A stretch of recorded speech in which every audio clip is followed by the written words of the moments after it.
ফিলিস্তিনের গাজায় কে মরবে তা এখন ঠিক করে দিচ্ছে সফটওয়্যার। গাজার প্রতিটি মানুষের তথ্য, চলাফেরা, ফোন কল, অনলাইন অ্যাক্টিভিটি সবকিছু এখন মার্কিন টেক জায়ান্টদের সার্ভারে বন্দী। ইসরায়েলি সেনারা কিবোর্ডে ক্লিক করছে আর এক একটি ফিলিস্তিনি পরিবার মুছে যাচ্ছে পৃথিবী থেকে। এই হত্যাযজ্ঞের পেছনে আছে ল্যাভেন্ডার, গসপেল আর প্রজেক্ট নিম্বাস নামের শক্তিশালী এআই সিস্টেম, যেগুলো বানিয়েছে গুগল, অ্যামাজন, মাইক্রোসফট। প্রশ্ন উঠেছে, এই যুদ্ধ কি শুধু ইসরায়েল ফিলিস্তিনের, নাকি এর পেছনে কাজ করছে কর্পোরেট স্বার্থের আরো অদৃশ্য এক এজেন্ডা? হাফিজুল ইসলামের ডেস্ক রিপোর্ট।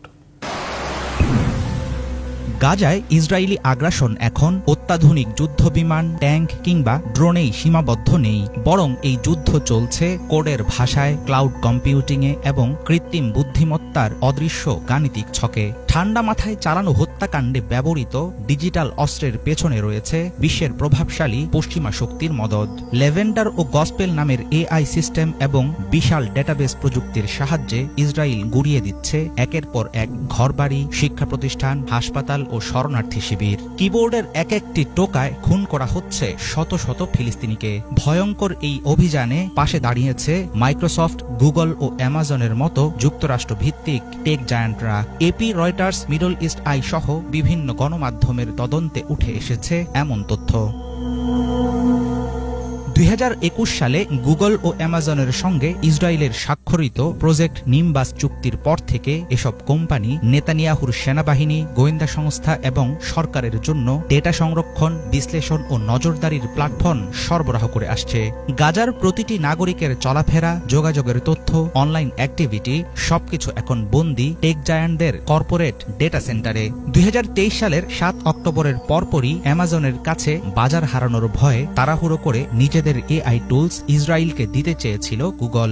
মাইক্রোসফটের সাথেও ইসরায়েলি প্রতিরক্ষা মন্ত্রণালয়ের রয়েছে $133 মিলিয়ন চুক্তি। এদের কাছে ফিলিস্তিনিদের জীবনের চেয়ে দামি ব্যবসায়িক লাভের অঙ্ক। ইসরায়েলের বিমান, নৌ ও স্থলবাহিনীর পাশাপাশি কুখ্যাত ইউনিট 8200 দীর্ঘদিন ধরেই মাইক্রোসফটের আজুর ক্লাউড ব্যবস্থার উপর নির্ভরশীল। 2023 সালের অক্টোবরে গাজার যোদ্ধাদের হামলার পরপরই ইসরায়েলের গোপন গ্রুপগুলোর সাথে ব্যাপক হারে বৃদ্ধি পায় মাইক্রোসফটের যোগাযোগ।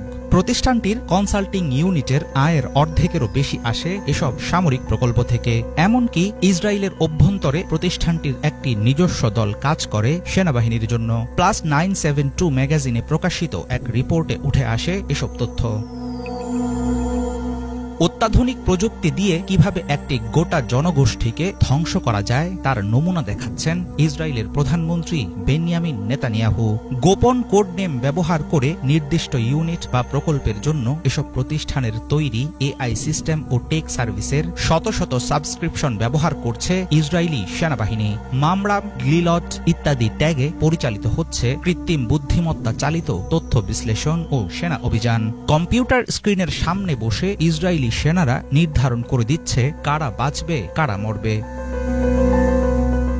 বহুদিন থেকেই ইসরায়েল আমেরিকার তৈরি সমরাস্ত্র ও প্রযুক্তি পরীক্ষার ল্যাবরেটরি হিসাবে ব্যবহৃত হচ্ছে ফিলিস্তিনের গাজা। পশ্চিমা টেক জায়ান্টদের গোটা কার্যক্রম পরিচালিত হয় কঠোর সামরিক গোপনীয়তার আড়ালে। বিভিন্ন সময় প্রতিষ্ঠানের ভেতরের অনেক কর্মী প্রতিবাদ জানিয়ে হারিয়েছেন চাকরি। গত 4 মার্চ শুক্রবার ওয়াশিংটনে মাইক্রোসফটের 50 বছর পূর্তির জমকালো এক অনুষ্ঠানে বিল গেটস, নাদেলা ও স্টিভ বালমারের উপস্থিতিতে প্রকাশ্যে প্রতিবাদ জানান প্রতিষ্ঠানের 2 কর্মচারী।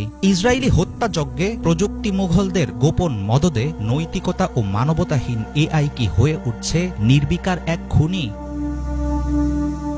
হাফিজুল ইসলাম, বাংলা ভিশন। গাজায় ইসরায়েলি গণহত্যার প্রতিবাদে বিশ্বের বিভিন্ন দেশে ধর্মঘট পালন করছে লাখো মানুষ।